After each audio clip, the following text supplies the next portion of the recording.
ساحة للعلم كنا نلتقي والحب والإخلاص زاد قلوبنا نمضي إلى نور اليقين ونرتقي. Assalamu alaikum warahmatullahi ta'ala wa barakatuh. Bienvenidos de nuevo a vuestro programa Consultas Islámicas. En primer lugar, damos la bienvenida a nuestros hermanos de Mohamed Saidi. Assalamu alaikum. El hermano Tawfiq Saddadi. Assalamu alaikum. Espero que han pasado buenos días. Les recordamos que nos pueden escribir a nuestro correo consultas@cordobainternacional.com o también a la página Facebook del programa www.facebook.com/consultas islámicas. También tienen a su disposición el número de teléfono del programa, que es el 911 73 02 51. Bien, estamos a día 6 de Muharram de 1436, el primer mes del calendario islámico y uno de los meses sagrados. Y en este mes hay una fecha señalada que es Ashura, que es el 10º día del mes sagrado. Antes que nada, ¿nos podría hablar de las virtudes del mes de Muharram? El hermano Mohamed. بسم الله الرحمن الرحيم الحمد لله صلى الله وسلم وبارك على مولانا رسول الله وآله وصحبه. En el nombre de Allah, el misericordioso y clemente, alabado sea Allah, que la paz y las bendiciones de Allah sean con su amado profeta Muhammad, sus familiares, compañeros y aquellos que siguieron su vida hasta el día del juicio final. Amén. El mes de Muharram es el primer mes del calendario islámico establecido por el Jalifa Omar radiyallahu anhu arda. El hecho de empezar a contabilizar, digamos, la fecha islámica a través de la hijra del profeta eso pasó en la época del Jalifa Omar, como hemos indicado, y han elegido también los sahaba empezar con el mes de Muharram, porque terminamos los preceptos anuales con el quinto pilar, que es el Hajj. Venimos del Hajj y sería, digamos, simbólico empezar justo el año después de ese mes sagrado que viene después del último de los pilares. Uno de los meses sagrados, inviolables, uno de los meses importantes. Sabemos que en los 12 meses del calendario lunar, 4 de ellos son sagrados por el motivo de que en la época del profeta Muhammad sallallahu alaihi wasallam y en la época pagana incluso, se reservaban esos meses para digamos, dejar a un lado los conflictos bíblicos y se declaraba la paz, ¿no? Eran inviolables de manera que ninguna tribu podía declarar la guerra ni llevar a cabo alguna acción bélica durante esos meses sagrados, y se preservó esa sacralidad en el Islam después de la profecía del profeta Muhammad sallallahu alaihi wasallam. El Islam aprobó digamos, esa sacralidad de esos meses, y son meses sagrados por Allah subhanahu wa ta'ala, queridos por Allah, meses que han incluido grandes preceptos, los meses de Rajab, Dhul Qa'da, Dhul Hijja y Muharram, 3 seguidos y uno separado y uno individual, y uno de ellos es Muharram. Una de las virtudes de Muharram es que ayunar en él, en general, todos los días de Muharram, es una de las obras de caridad más amadas por Allah subhanahu wa ta'ala, porque dijo el profeta Muhammad sallallahu alaihi wasallam en un hadith auténtico: "Afdalu siyami ba'da Ramadán, siyamu shahrillahi al-Muharram". El mejor ayuno después del ayuno obligatorio de Ramadán es el ayuno del mes de Muharram, el primer mes del calendario lunar. Y como bien has dicho, también hay un día señalado que es el día de Ashura, en el cual el ayuno de ese día específicamente nos aporta una gran recompensa, como viene mencionado en el hadith del profeta Muhammad sallallahu alaihi wasallam: "Siyam yawm Ashura ahtasibu ala Allah an yukaffira bihi dhunuba sanatin madiyah", que el ayuno del día de Ashura, el día 10 de Ashura, Allah subhanahu wa ta'ala nos perdonará por ello todas las faltas cometidas, las pequeñas faltas cometidas durante el año anterior. Por lo tanto, es un mes de bendición, un mes de acercamiento a Allah subhanahu wa ta'ala y un mes de ayuno sobre todo. Bien, hablando del mes de Ashura, ¿qué acciones llevan los musulmanes en este día, aparte de, bueno, digamos, del ayuno? ¿O solamente ayunamos ese día? Como bien ha mencionado el imam Mohamed Said en el hadith de nuestro amado y querido mensajero Mohammed, la paz sea con él, es recomendable ayunar este día. Conmemoramos un hecho tan importante, no solamente para nosotros los musulmanes, incluso para los judíos. El motivo, cuando el profeta Muhammad, la paz sea con él, emigró de la Meca al Medina, pues se encontró con los judíos, aquellas tribus judías del Medina, pues era un día de alegría, de júbilo para ellos, y preguntó. Y al saber la respuesta, que ellos a su manera querían agradecer y alabar a Allah subhanahu wa ta'ala, dar las gracias a Allah por haber salvarlos del tirano, el faraón, en la época de profeta y mensajero Moisés, la paz sea con él. Ahí dijo el profeta: nosotros quizás debemos agradecer mucho más que ellos a este hecho. Nahnu awla bi Musa minkum. Y ordenó a los sahaba y a los musulmanes de ayunar este día. Nuestros sabios decían que este ayuno al principio era obligatorio, ayunar el día de Ashura, pero cuando Allah subhanahu wa ta'ala va a legislar el ayuno de Ramadán, ahí se abrogó y se quedó recomendable. Pero también nos comenta el profeta Muhammad sallallahu alaihi wasallam, esto pasó en los últimos días de su vida sallallahu alaihi wasallam.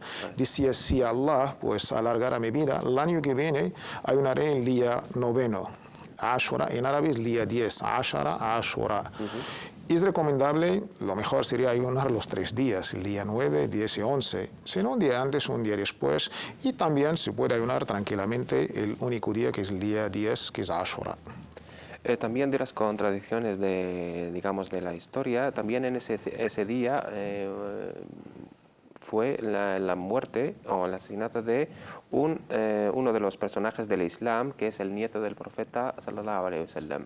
Es Hussein ibn Ali, al que Allah esté complacido con ellos. ¿Qué nos podrían decir de este? Sí, es una de las coincidencias, digamos, históricas, y así lo quiso la voluntad de Allah subhanahu wa ta'ala, ¿no? Que uno de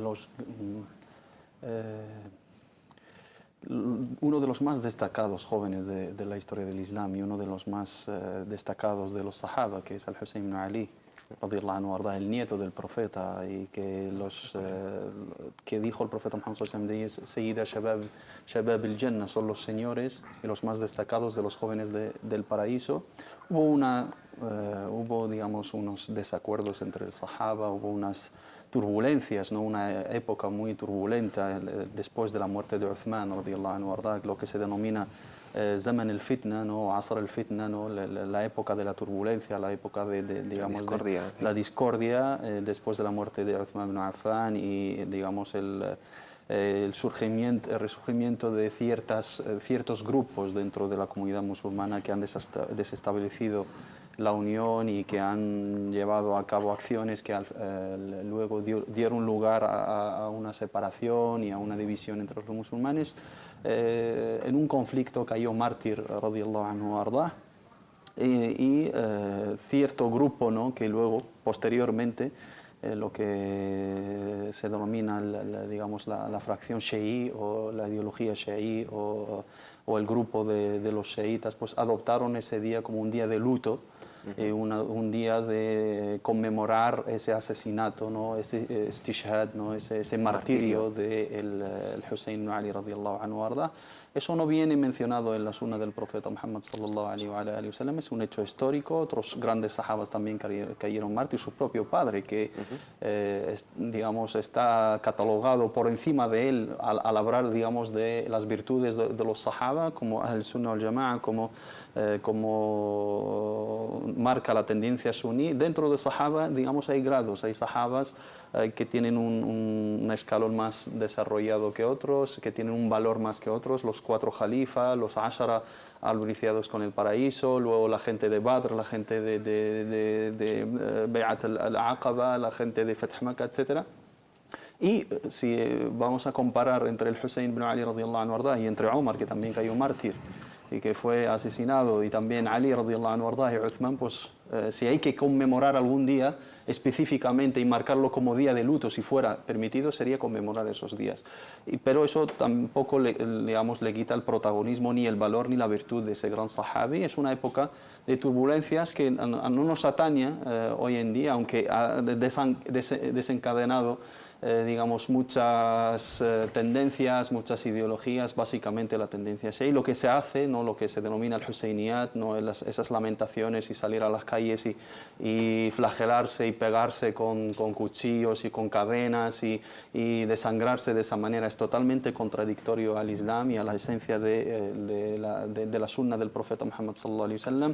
Nos desmarcamos totalmente de esas prácticas que no tienen nada que ver con el Islam correcto y por lo tanto es un motivo también de recordar esas fechas, pero no indagar en ellas con el motivo de sacar a la luz unos hechos históricos que ya están terminados, zanjados, ya sí. están zanjados, que no nos aportan nada a la hora de adorar a Allah subhanahu wa ta'ala y de cumplir con nuestras obligaciones. Inshallah. De hecho, nos ha llegado una pregunta de una hermana sobre este tema. Dice, mi nombre es María, soy conversa al Islam desde hace un año, alhamdulillah. Ahora estoy aprendiendo sobre el Islam poco a poco, pero hace poco conocí a una hermana que dijo ser shií por su marido. Ella es buena persona, ahora lo está pasando mal económicamente y me gustaría ayudarla porque la veo sola. Mi pregunta es, si en esta situación la tendría que tratar como una hermana dentro del Islam o mejor que me aleje de ella por sus ideales tan contrarios a los míos.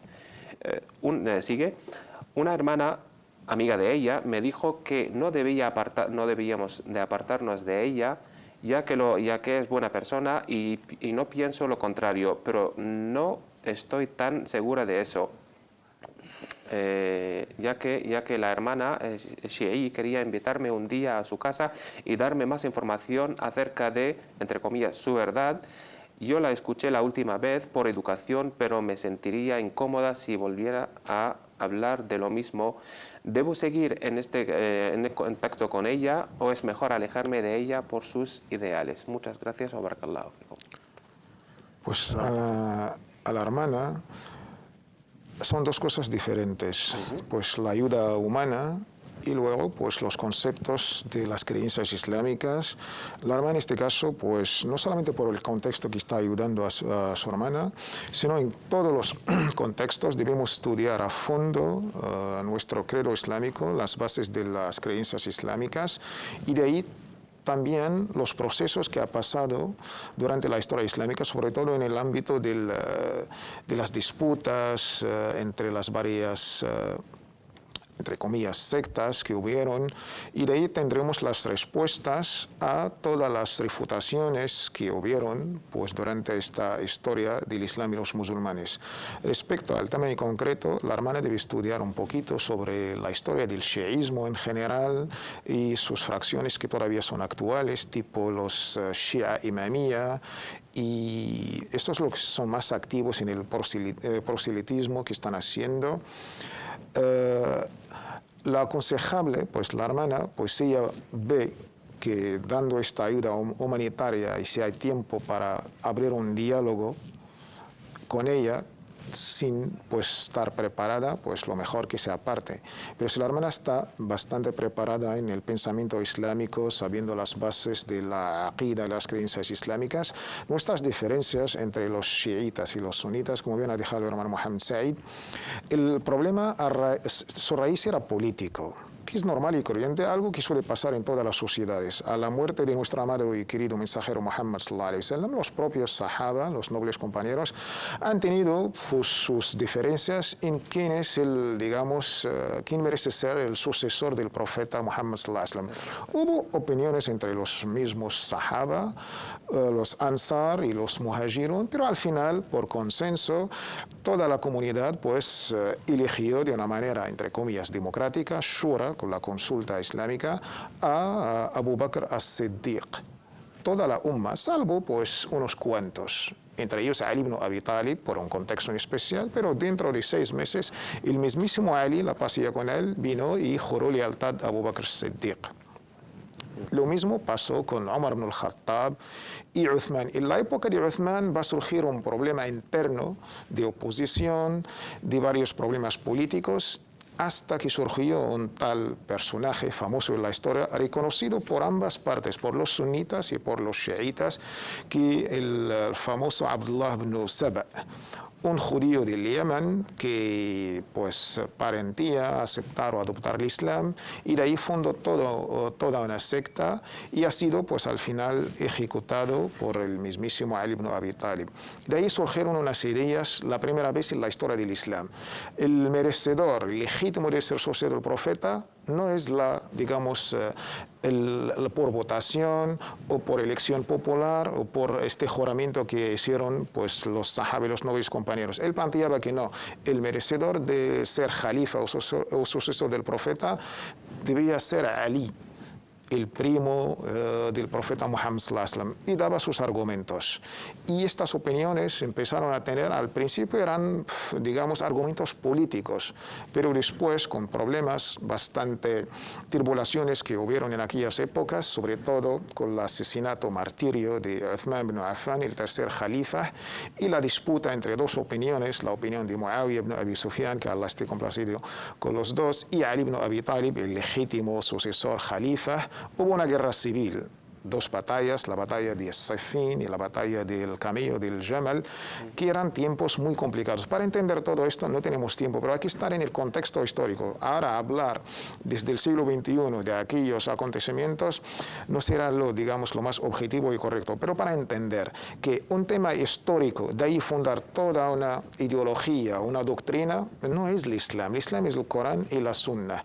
Dos, una manera de entender el Islam de una sucesión biológica tampoco es la correcta. El profeta sallallahu alaihi wasallam, si de él dependía el Islam, no tenía que morir, debía estar vivo hasta hoy en día. De ahí entender, no, la muerte del profeta debía sucederles a Ali. Y después de Ali, ¿quién? Hasta los mismos Shia no se han puesto de acuerdo, porque según la tradición islámica, tribal, cultural, el sucesor siempre es el hijo mayor varón. Muhammad sallallahu alaihi wasallam no tenía hijo varón. Muhammad murió y no tenía ningún hijo varón. La única que quedó en vida era Fátima. Y ahí pues era complicado. El sucesor de Muhammad debía ser su propio hijo. Y como no había hijo, lo han pasado a su hija Fátima. Y para que siga un poquito la teoría compacta, no. Fátima y el marido Ali. Después de Ali, pues por lógica, es el hijo varón mayor. Era el Hassan. Pero el Hassan no es muy considerado por los chiitas. Hassan ha hecho un acuerdo de paz para terminar con la guerra civil, con, digamos, su enemigo, según ellos, su adversario político, Muawiyah. Si hacemos estos términos, Hassan ha traicionado hasta los propios principios. Si es imam infalible, elegido por texto y por biología profética. Después de la muerte de Ali, ¿quién debía ser su sucesor? La lógica, la teología, debe ser su hijo varón. No, pasaron del hijo al hermano. ¿Y por qué? Saltamos. Pasaron al Hussein, de esto se trata. El Hussein, por coincidencia histórica, Allah subhanahu wa ta'ala quiso que coincidía con este día, el día 10 de Muharram. Y coger todos estos, la parte histórica y la parte biológica, y la verdad no es lo correcto, con todos los respetos con los chiitas, pero a esta hermana aquí, la verdad, en vez de trabajar por lo que tenemos en común, los 5 pilares del Islam, los 6 pilares de la fe, es respetar nuestras diferencias, y si hay pues preparación académica, científica, podemos dialogar. Yo aconsejo a la hermana que se aleje, y la ayuda monetaria es otra cosa, la puede pues entregar su ayuda sin estar en contacto con ella. Muy bien, muchas gracias, hermano Tawfiq. Antes de pasar a la siguiente pregunta, les recordamos el número de teléfono del programa, que es 911 73 02 51. Bien, otra pregunta que nos quedó del último programa, me dice Ismail, assalamu alaikum. ¿Está mal dejar objetos delante nuestro cuando rezamos? Les pregunto esto porque ahora que he cambiado de horario, no me da tiempo al salir de la universidad de dejar la mochila en casa e ir al rezo del Jumu'ah. Y por tanto, en la mezquita tendría que rezar con la mochila delante, ya que no hay taquillas ni nada por el estilo. Y no sé si alguien se podría molestar, ya que el tamaño de una mochila normal es considerable. Gracias. Allah bendiga. Sí, estaría permitido, es todo lo contrario. Incluso en ciertos casos es mandub y mustahab tener sutra, ¿no? Tener algo que aísla el orante del paso de los demás. Pero en el contexto de rezo comunitario, salat al-jama'a, y en este caso salat al-jumu'ah, la sutra de los ma'mumun es la sutra del imam. Dejar algún objeto delante de nosotros cuando estamos rezando no pasaría absolutamente nada, salvo en el caso de que sea una molestia para los otros orantes o algo que pueda distraer a los orantes. Pero tener algo delante de nosotros, incluso en ciertos contextos, cuando rezamos de manera individual o cuando dirigimos, somos los primeros en la fila, es sunna poner as-sutra, ¿no? إذا صلى أحدكم فليستتر وليدنو منها ولا يدع أحد يمر بين يديه, que si reza alguien de vosotros que ponga algo que le aísle del paso de la gente, que se acerque a ello y que no deje que nadie pase delante de él. Por lo tanto, el hermano, si tiene ese impedimento de ir hasta casa, dejar los objetos, puede que tarde y pierda un rezo tan importante como se rezó el viernes, no hay ningún inconveniente, inshallah ta'ala, que lleve con él esa mochila y que la ponga sin que moleste a los demás. No afectan la validez del rezo en absoluto. Muy bien, gracias hermano. Vamos con la siguiente pregunta. Dice Wasim, assalamu alaikum wa rahmatullah. Hermanos, me gustaría saber si hay algún problema, ya que haremos una barbacoa en el equipo de fútbol y los musulmanes, inshallah, comeremos carne halal o pescado, pero todo se cocinará en la misma barbacoa. ¿Hay algún problema, hermanos? Me basta, bueno, sí. Sí puede comer carne junto con el equipo, ya que se cocinará, me imagino, carne a lo mejor no halal o de En este contexto, los sabios pues, han hablado del olor, del vapor, y la mayoría se han puesto más o menos de acuerdo que esto no digamos, afecta a la licitud de la carne o no. Lo mejor sería que ellos serán los primeros, y así saldremos de dudas. Pero como es el vapor y el fuego, pues los sabios han hablado en su mayoría, también hay otra opinión que no. El contexto también, que también algo pues semejante y parecido, el microondas, si yo caliento mi comida después de otra comida que era porcina o estas cosas, el vapor no afecta al veredicto de halal o haram. Wallahu a'lam. Muy bien. Otra pregunta de Alma dice, estoy embarazada de 4 meses, no sé si salat se puede hacer y si es así, ¿hasta cuándo? Bueno, por supuesto que tiene que rezar. La oración no se abandona nunca. Enfermo, solamente en el caso de estar impedido por algún motivo, no estar en la condición de tahara, que no se puede llevar porque es una condición para la oración. En el caso de las mujeres, solo en los momentos que tienen el periodo menstrual, ¿no? Abandonan el rezo durante ese periodo por ese atributo de la impureza, digamos, ma'nawi, ¿no? Moral o espiritual, digamos, no verdadero. Pero luego, cuando ya dejan de tenerlo, vuelven a rezar. Si la hermana no está en ese, o en el sangrado posparto, ¿no? Si la hermana durante el embarazo no tiene ningún tipo de sangrado, ni lo lógico es que no se tiene en esa época de concepción, por lo tanto debe de rezar todos los días, todos los rezos, y cuando ya, digamos, esté los últimos meses y le resulte complicado estar de pie, puede rezar sentada. Si no puede rezar sentada, puede rezar acostada. Si no puede rezar acostada, con la cabeza. Si no puede rezar con la cabeza, simplemente con los ojos. La oración nunca se abandona, nunca se deja, y hay que llevarla siempre a cabo, inshallah ta'ala, porque es el pilar de los pilares. Muy bien, les recordamos el número de teléfono del programa, 911 73 02 51. Bien, siguiendo con las preguntas, María Fernando dice, por favor, quisiera que me expliquen sobre el embrujo al profeta Muhammad sallallahu alaihi wasallam, por qué se dio y cómo se curó. Esta la relacionamos con otra pregunta que nos ha llegado también de una hermana también que se llama Samira. Dice, tengo duda que me molesta mucho, y es que este verano bajé a Marruecos y bueno, yo tenía ansiedad a base de un susto y mi madre me llevó a una mujer que daba golpes en los brazos. Aquí ya tenemos dos preguntas. Primera con lo del embrujo del profeta sallallahu alaihi wasallam. Pues yo doy las gracias a la primera pregunta de la hermana. Es muy interesante esta pregunta, y los medios, digamos, las redes sociales, pues se comenta bastante. Tenemos más de hadices auténticos que relatan la historia del profeta Muhammad, la paz sea con él, que ha sido hechizado por un judío. Incluso sabemos su nombre. Este hadith está relatado por el imam al-Bukhari y el imam Muslim. En las reglas de las ciencias del hadith, el hadith más auténtico es aquel que ha sido relatado por los dos. El hadith más auténtico con esta orden, relatado por el imam Bukhari y Muslim, después lo que ha sido relatado por el Bukhari, después lo que ha sido relatado por el imam Muslim y siguiendo otro tipo de orden. Y además nos ha sido transmitido por nuestra madre, la madre de todos los creyentes, Aisha, que Allah esté complacido con ella. Y después Allah subhanahu wa ta'ala pues envió a Jibril, en otro contexto dos ángeles, y Jibril informó a nuestro mensajero, la paz sea con él, del hechizo. Incluso le dijo la persona que se llamaba Labid ibn al-A'sam, de la tribu judía de Banu Zuraiq. Y de ahí el profeta Muhammad mandó a uno de los compañeros, una versión era Ali, en otra Zubair, total, era uno de los nobles compañeros, para sacar el hechizo. Estaba escondido en un pozo.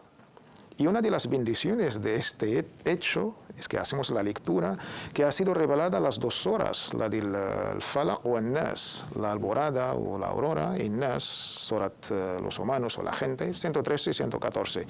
Y gracias a estas horas, pues se curó nuestro profeta Muhammad sallallahu alaihi wasallam y ha sido regalada para toda la umma como ruqya, como cura, como medicina, para el hechizo, para el mal ojo, para cualquier tipo de, digamos, una enfermedad espiritual.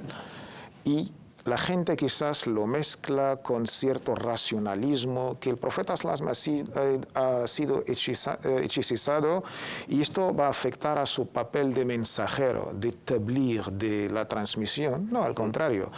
Los grandes sabios a la hora de explicar este hadith, tipo Ibn Hajar, al-Asqalani, el Imam Nawawi, el Maziri, hasta de los modernos y actuales, el Qadi Iyad, Sabti, dijeron que el profeta ha sido pues, afectado en su parte corporal, no en su corazón, en su intelecto, en la parte de la revelación. Son dos cosas. Hasta Ibn al-Qayyim dio una explicación un poco muy lógica. Dice, si el profeta podía enfermarse, el profeta puede ser envenenado, pues si las enfermedades, si el veneno ha sido envenenado por otra judía, sí. Y si esto ataca o afecta a la parte del cuerpo, no a la parte que es responsable de tabligh, de la transmisión del mensaje. Ahí sí que Allah subhanahu wa ta'ala, Wallahu ya'asimuka minan nas. La aliyah que no ha sido entendida por este tipo de racionalistas, o la gente que empieza a utilizar mucha razón para entender estos textos. No, Allah subhanahu wa ta'ala le va a proteger, le protegerá de no ser asesinado, de no ser matado, y le va a proteger a la hora de transmitir el mensaje. Pero siempre ha sido un humano elegido por Allah subhanahu wa ta'ala. De esto es muy importante hacer estos dos matices y estas dos diferencias.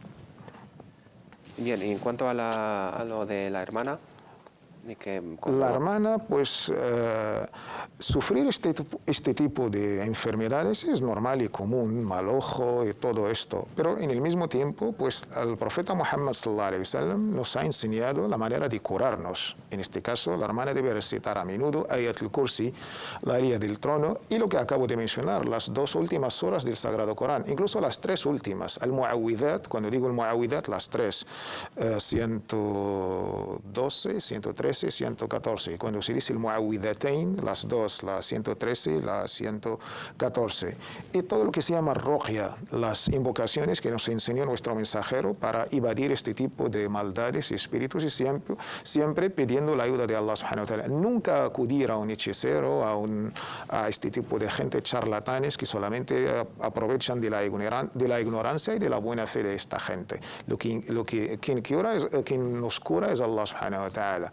Y me temo que ha sido pues tipo de estos charlatanes, curanderos. La verdad, esto es totalmente prohibido. Hasta en el famoso hadith nos enseña el mensajero Muhammad sallallahu alaihi wasallam, ata kahanan, quien se dirige a buscar cura a estos curanderos, charlatanes, pues va a tener el problema de sus restos no van a aceptar durante 40 días, que esto es bastante gravísimo.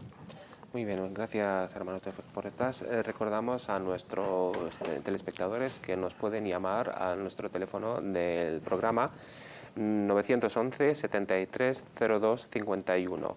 También lo pueden hacer a través, escribirnos a nuestro correo consultas@cordobainternacional.com o a la página de Facebook del programa www.facebook.com/consultas islámicas.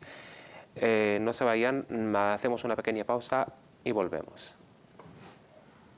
في ساحة للعلم كنا نلتقي والحب والإخلاص. Bienvenidos en la segunda parte del programa. Antes de seguir con las preguntas, les recuerdo el teléfono del programa 911 73 02 51. Si no nos pueden seguir en directo en Córdoba TV, nos pueden seguir en la página del canal cordobainternacional.com. También lo pueden hacer a través de las aplicaciones móvil que pueden descargar en Apple Store o Play Store para Android.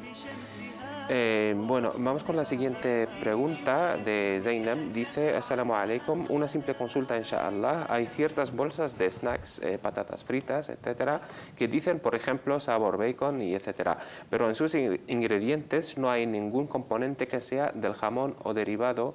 ¿Sería lícito comerlos o no? Jazakumullah khairan. Esta la enlazamos con otra pregunta de Said Azamer de Valencia.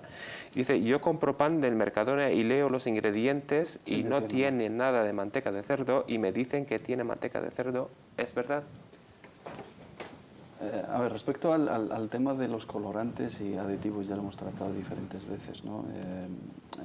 Específicamente el caso de los sabores. Digamos, es un colorante químico que aporta un sabor aproximado a tal producto. Cuando, digamos, tiene sabor de queso, pues no es que no le echen queso, es que le echan un aditivo, un colorante que tiene elaborado de manera que aporte ese sabor.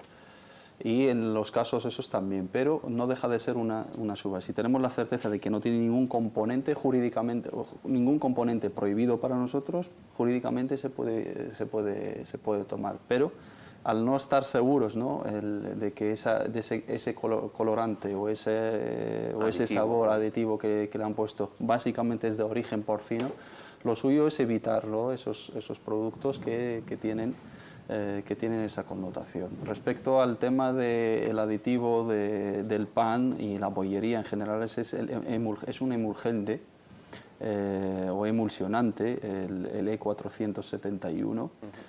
Todos los hermanos dan por hecho que es de origen porcino y no siempre es de origen porcino. Es un emulsionante natural y antioxidante que se utiliza, que se obtiene a través de la hidrólisis, ¿no?, una operación química con contacto con el agua, de grasas, de ácidos grasos vegetales y animales. Si está especificado que es de origen animal, ahí en ese momento podemos tener la duda, pero si no está especificado puede ser de origen vegetal o origen animal. Y al mismo tiempo se le aplica la norma de la transformación, el istihala, en el caso de que sea un aditivo y no un ingrediente, no una parte importante de la composición, sino todos estos detalles yo creo que son muchísimo menos complicados de lo que piensan los hermanos. Se confunden con digamos, comercializar con un concepto tan noble que es el concepto halal, y también nos complicamos mucho la vida buscando donde no tenemos que buscar, ¿no?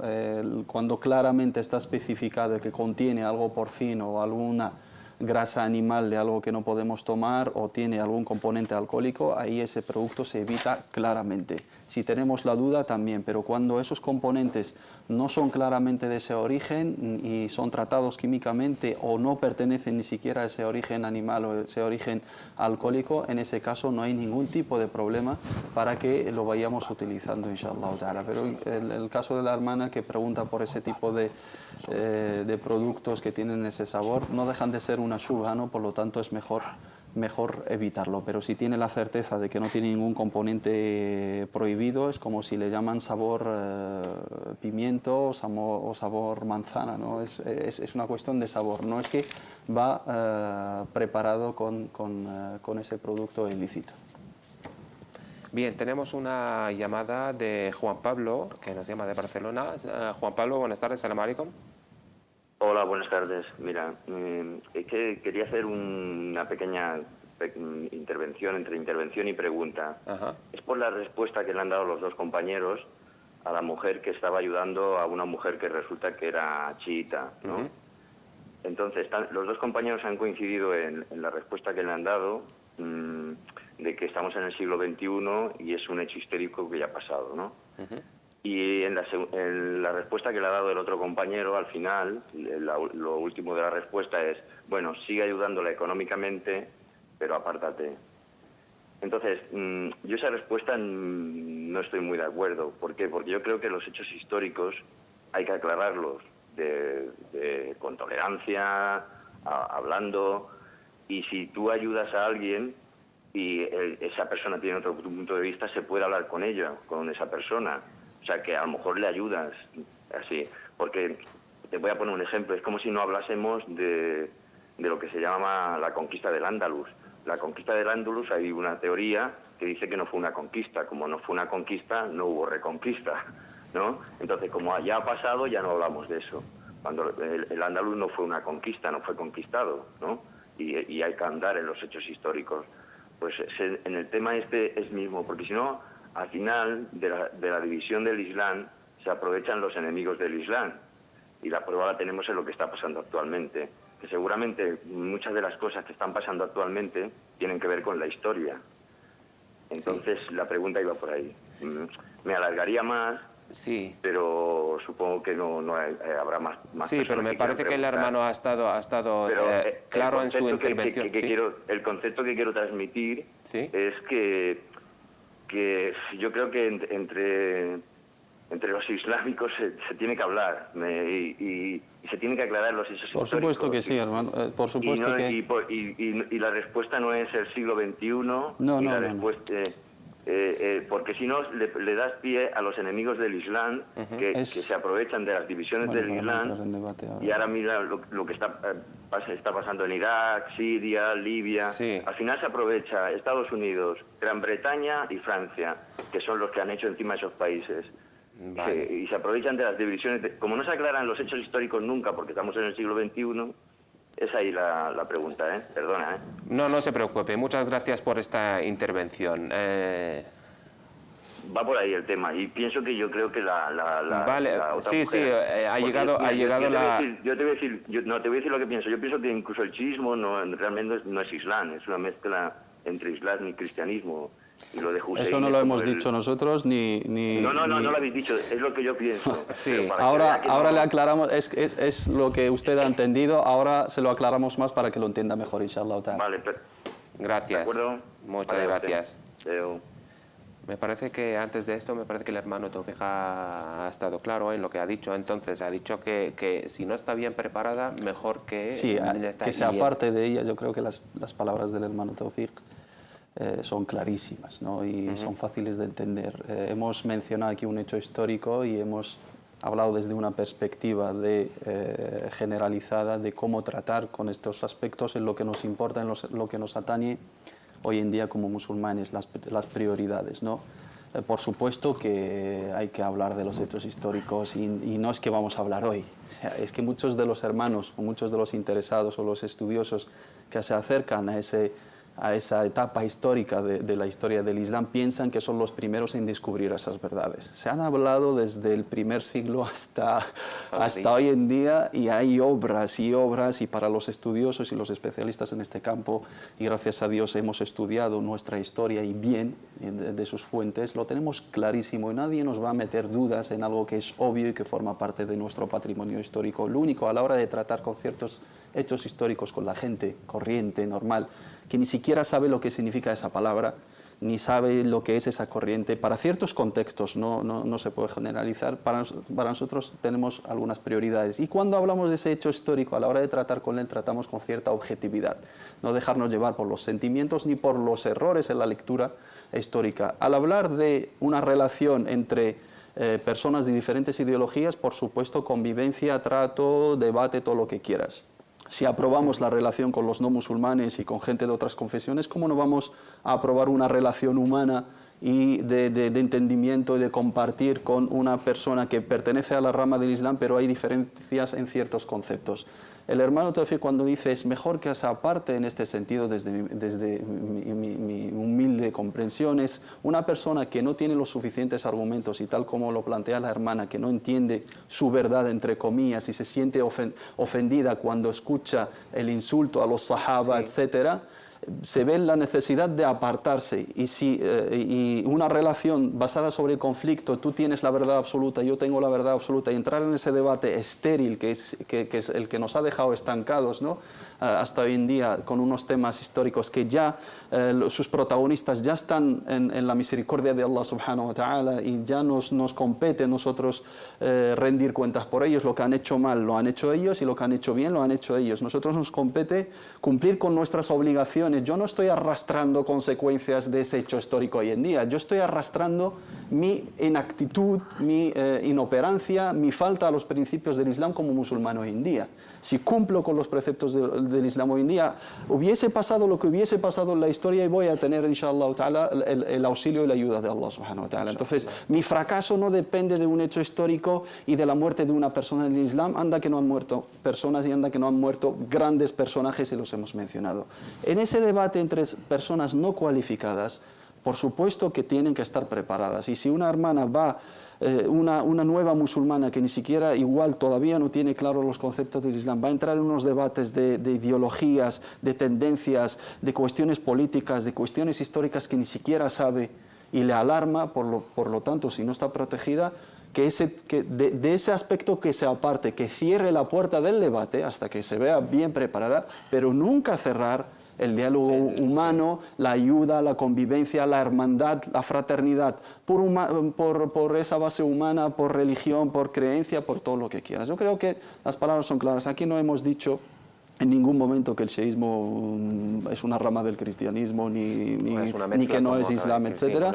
Sí nos desmarcamos como nuestra tendencia, somos claramente sunitas, somos de la tendencia suní, tenemos claro el trato con los sahaba, radwanullahi alayhim, tenemos claro cómo tratar con los hechos históricos, tenemos claro cuáles son las fuentes para nosotros, quién es nuestra madre Aisha radiyallahu anha arda, quiénes son los khalifas del profeta Muhammad sallallahu alaihi wasallam, Abu Bakr as-Siddiq radiyallahu anhu arda, Umar radiyallahu anhu arda, Uthman radiyallahu anhu arda, Ali radiyallahu anhu arda, y sabemos que los sahaba, que han tenido que pasar por esos conflictos, esas turbulencias y esos desacuerdos políticos, han hecho un ijtihad, han hecho un esfuerzo. Algunos han acertado en algunas cosas, otros no nos han acertado, pero yo como Muhammad y el hermano Tawfiq como Tawfiq y tú como Amin y otros hermanos, hoy en día y el día del juicio final, Allah subhanahu wa ta'ala, cuando vamos a rendir cuentas ante Él, no nos va a preguntar quién tenía razón de los dos, me va a preguntar por mi rezo, por mi ayuno, por mi zakat y por mi hajj. Eso es lo que me debe preocupar. Muy bien, muchas gracias, hermano, por estas aclaraciones. Espero que esta aclaración le sirva al hermano Juan Pablo. Bien, seguimos con las preguntas. Les recuerdo el número de teléfono del programa, que es 911 73 02 51. Una pregunta de Zacarías Geneva. Dice, ¿es haram pintarse los ojos? Zacarías. Eso dice. No creo, no. No, Zacarías Geneva, aquí me dice. Bueno. Pues si Zacarías vamos a plantear que es chico o chica. Si es Zacarías, pues no hay ningún problema. Incluso nos consta hadices que es recomendable, sobre todo el día del viernes. Siempre en un contexto digamos, social, reconocido, aceptado este tipo de adornos, digamos. Si fuera para las mujeres, tenemos un debate entre nuestros sabios si la cara forma parte de las partes que se pueden cubrir o no.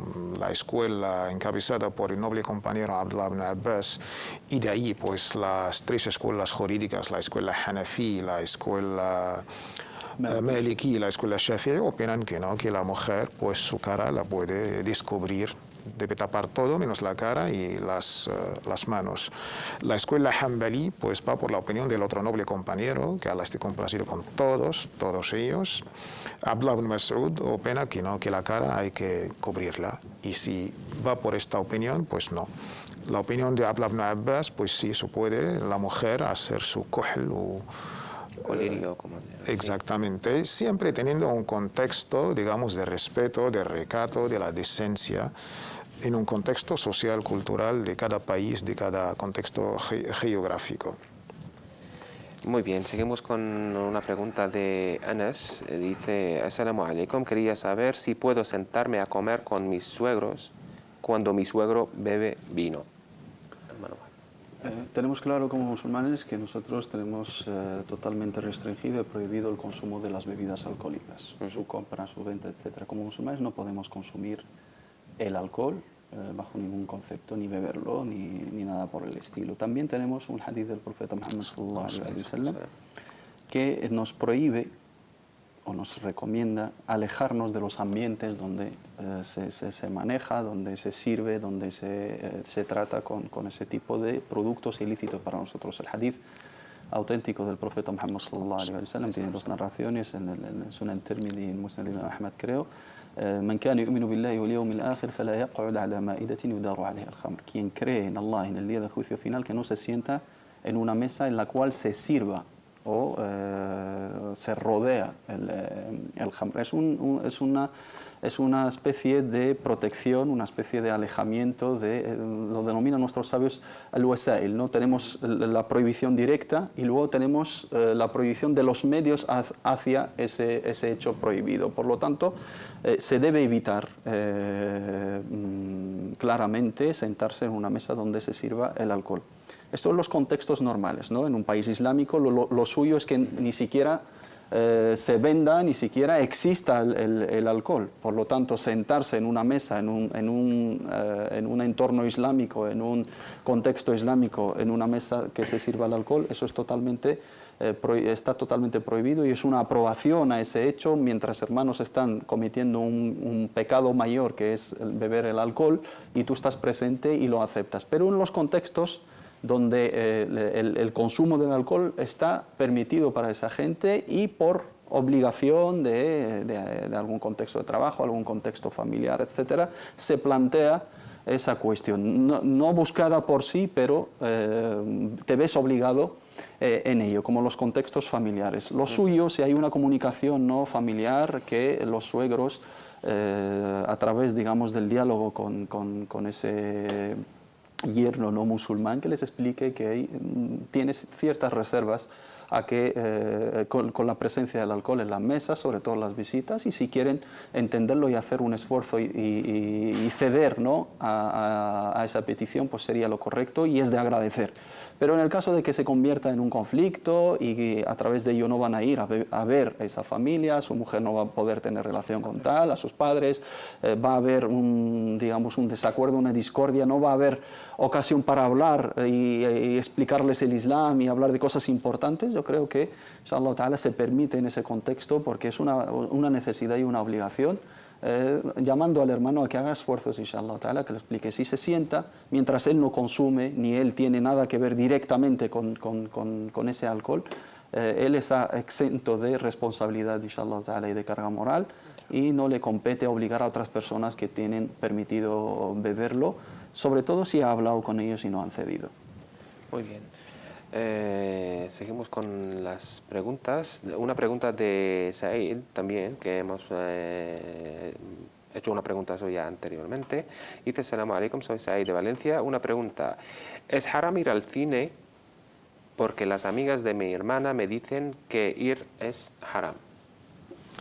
Es que hay que estar en el contexto donde se plantea el problema.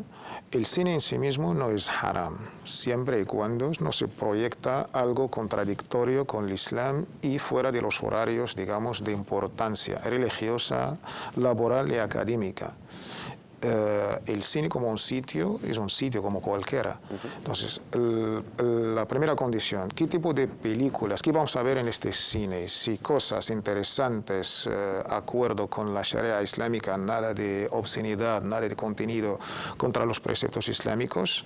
Dos, como condición, la segunda condición, que no sea dentro del horario, un horario de salat, por ejemplo. Una película que va a durar 1 hora más o menos, entonces no debe coincidir con el horario de salat. Dos, pues la proyección de esta película no debe coincidir con mi trabajo. El trabajo en Islam es sagrado y aparte es una responsabilidad legal, cobramos por ello. Tercero, pues no debe coincidir con una, digamos, presencia académica en nuestros estudios. No voy a dejar el cole o el instituto o la universidad para ir a ver una película. Esto más o menos las condiciones que pone el Islam. Muy bien, recordamos el teléfono del programa, es 911 73 02 51. Hermano Mohamed, vamos a una pregunta. Dice, ¿cuál es la expiación del juramento que no se cumple? ¿Y si se puede sacar el valor en dinero en vez de alimentos? Creo que también se enlaza con otra. Dice, las expiaciones mencionadas en la ley son opcionales y sí hay que respetar el orden en las que se mencionan. El hermano se refiere a cuando una persona hace un juramento, ¿no? y no lo cumple, ¿no? Jura por el nombre de Allah, por lo tanto no debemos, Allah subhanahu wa ta'ala en el Sagrado Corán dice, que no hay que, digamos, abusar de jurar mucho. Jurar no está bien, y sobre todo cuando nunca debemos de jurar con algo, sino siempre con el nombre de Allah subhanahu wa ta'ala. Y cuando lo debemos de hacer tiene que ser por algo muy importante y algo muy sincero y algo que veamos que vamos a cumplir. Pero en el caso de que no se cumpla, eso es kafarat al-yamin, la expiación del juramento que viene mencionada, فَكَفَّارَتُهُ إِطْعَامُ عَشَرَةِ مَسَاكِينَ مِنْ أَوْسَطِ مَا تُطْعِمُونَ أَهْلِيكُمْ أَوْ كِسْوَتُهُمْ أَوْ تَحْرِيرُ رَقَبَةٍ فَمَنْ لَمْ يَجِدْ فَصِيَامُ ثَلَاثَةِ أَيَّامٍ. Aquella persona que no cumple con ese juramento debe de dar de comer a 10 pobres, o vestirles, proporcionarles una vestimenta, o liberar a un esclavo, cosa que ya es abolida y abrogada, que ya no existe, y en el caso de que no pueda, recurre al ayuno de tres días. Las dos primeras opciones es, como dicen nuestros fuqaha, al-khiyar, ¿no? Tienes la elección de liberar un alma humana, un esclavo, o dar de comer a 10 pobres. Como solamente existe la otra, sería la primera opción, dar de comer. Muchos hermanos optan directamente por el ayuno, van a ayunar los 3 días directamente. No, primero hay que ver si estás en la capacidad de dar de comer a 10 personas o vestirlas, ¿no? Y se puede sacar el valor si con ello se benefician esas personas. En vez de la comida, sacar el valor de esa comida a un pobre o a varios y dársela. Y si no, si la persona no tiene recursos económicos para cumplir con esa expiación, ahí ya recurre al ayuno de 3 días para expiar, digamos, ese juramento fallido o faltado.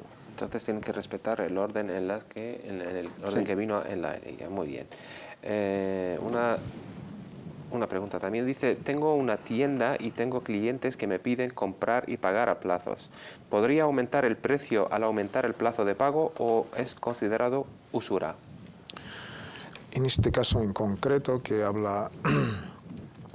se refiere a la pregunta, esto nuestros sabios lo han llamado bay'ul ajal, una venta con un tiempo a plazos, incluso con bay' bit-taqsit, algo que tenemos, lo podemos vender de una manera así, no facilidad de pago. Con una facilidad de pagos. Y la opinión del Jumhur, de las 4 incluso escuelas jurídicas, está permitido siempre y cuando los dos se ponen de acuerdo, sin ningún interés en medio. Algo que si lo compras ahora tiene un precio, pero si lo vas a comprar por un tiempo así fraccionado, son condiciones de pago del contrato que vamos a hacer entre quien va a vender y el comprador. Y la segunda condición, que la mercancía está presente, no hay especulación, no vamos a vender humo, algo ya está presente, lo tiene el vendedor. Estas dos condiciones, pues, está permitida en la opinión de la mayoría de los sabios. Sin embargo, también nos consta por otros sabios que, pues, lo han prohibido por no caer en el tema de como la usura o como 2 ventas en una venta. Te vendo y luego te vendo la plazo. Y esto es un tema hasta hoy mismo. El Imam Al-Albani lo prohíbe, por ejemplo. El Imam Ibn Baz, por mencionar 2 sabios, lo permite. Pero en estas 2 condiciones que el comprador y el vendedor se ponen de acuerdo y el vendedor pues tiene en su propiedad la mercancía o el producto, según la opinión de la mayoría, sí que está permitido. Y el muslimuna inda shurutihim. Cualquier contrato, los musulmanes, si se ponen de acuerdo y aceptan las condiciones estipuladas en contrato, pues las deben cumplir. Y lo más importante es escribir estos contratos. Muchas gracias, hermano Mohamed Said Al-Ayyash, Gracias a por ti, todas un estas placer, declaraciones. Hermano Tawfiq, muchas gracias A ti, por barakallahu estas fik. declaraciones. Muchas gracias a vosotros por habernos acompañado durante este espacio. Espero que todo lo que se ha dicho aquí les haya sido de utilidad. Tienen a su disposición para cualquier consulta o duda nuestro correo consultas@cordobainternacional.com o a través de la página de Facebook.com/consultas islámicas. También nos pueden llamar al 91-173-0251 en horarios de directo.